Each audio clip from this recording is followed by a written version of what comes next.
एक शख्स गाड़ी से उतरा और बड़ी तेजी से एयरपोर्ट में घुसा। जहाज उड़ने के लिए तैयार था। उसे किसी कॉन्फ्रेंस में पहुंचना था जो खास उसी के लिए आयोजित की जा रही थी। वो अपनी सीट पर बैठा और जहाज उड़ गया।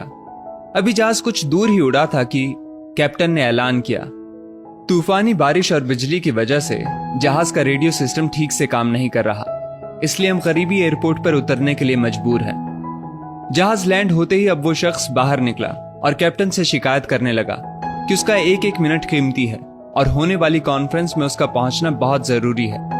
पास खड़े दूसरे मुसाफिर ने उसे पहचान लिया और बोला, डॉक्टर पटनायक, आप जहां पहुंचना चाहते हैं टैक्सी द्वारा यहां से केवल 3 घंटों में पहुंच सकते हैं। डॉक्टर ने उस शख्स का शुक्रिया अदा किया और टैक्सी लेकर निकल पड़ा। लेकिन ये क्या, आंधी तूफान और मूसलाधार बारिश ने गाड़ी का चलना मुश्किल कर दिया। फिर भी ड्राइवर गाड़ी चलाता रहा।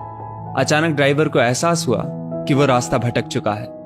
नाउमीदी के उतार चढ़ाव के बीच उस शख्स को एक छोटा सा घर दिखा। इस तूफान में वही गनीमत समझकर गाड़ी से नीचे उतरा और दरवाजा खटखटाया।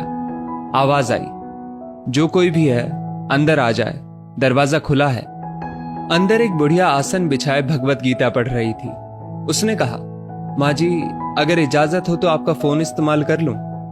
बुढ़िया मुस्कुराई और बोली, बेटा, कौन सा फोन? यहां ना बिजली है ना ही फोन। लेकिन तुम बैठो, सामने चरणामृत रखा है, पी लो, थकान दूर हो जाएगी।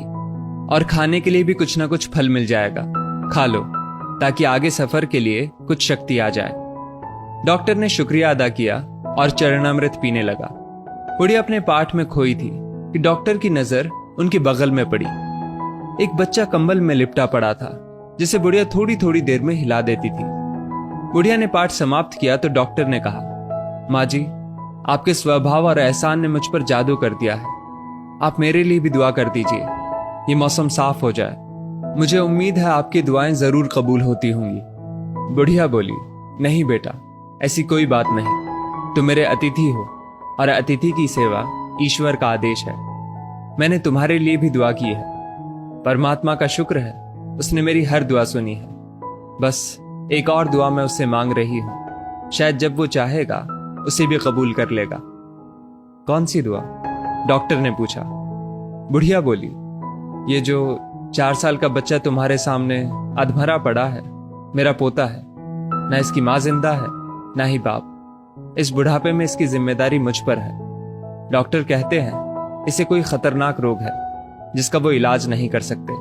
वो कहते हैं एक ही नाम पर डॉक्टर है। क्या नाम बताया था उसका? हाँ, याद आया, डॉक्टर पटनायक। वो इसका ऑपरेशन कर सकता है। लेकिन मैं बुढ़िया कहाँ उस डॉक्टर तक पहुंच सकती हूँ? बच्चे को लेकर जाऊं भी तो पता नहीं वो देखने के लिए राजी भी हो या नहीं। बस अब बंसी वाले से यही मांग रही थी कि वो मेरी मुश्किल आसान कर दे। डॉक्टर की आंखों से आंसुओं का सैलाब बह निकला।